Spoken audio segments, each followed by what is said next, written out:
ازيكم عاملين ايه؟ النهارده هقول لكم الريفيو بتاعي في نسكافيه جولد روستري ده. هو نزل بقاله فتره وكنت عايزه اجربه، وهو كمان مستورد، فانا قلت اكيد هيبقى مختلف عن النسكافيهات التانية اللي انا بجربها يعني. وكمان كان سعره اغلى، يعني دول ال95 جرام او 100 جرام يعني بحوالي 160 جنيه او 165 تقريبا. فقلت اكيد هيبقى طعمه مختلف يعني. كان في منه غامق وفاتح يعني.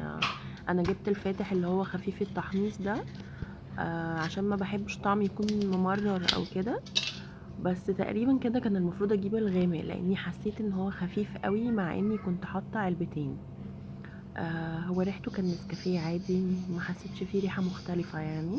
ريحه النسكافيه الجولد العادي جدا.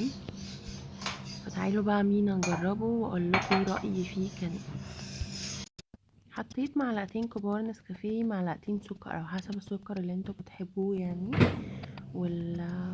وحطيت شوية لبن وضربت بالمضرب بتاع البيض. وحطيت اللبن طبعا نصه في الكوباية ونصه على الرخامة زي ما انتوا شايفين. هو الوش بتاعه كان حلو جدا. يعني عمل في انواع انا كنت بجيبها ما كانتش بتعمل معايا الوش بالفوم ده كده، بتبقى خفيفة ما بتطلعش الفوم حلو. بس انا لما دقته بصراحه حسيت ان هو طعمه خفيف قوي.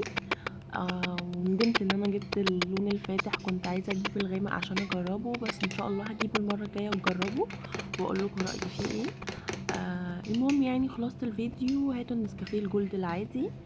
والموضوع مش مستاهل ان احنا ندفع فرق فلوس اكتر، لان هو نفس طعم الجولد العادي بالظبط. لو انتم مدمنين نسكافيه زيي اعملوا لايك وسبسكرايب للفيديو.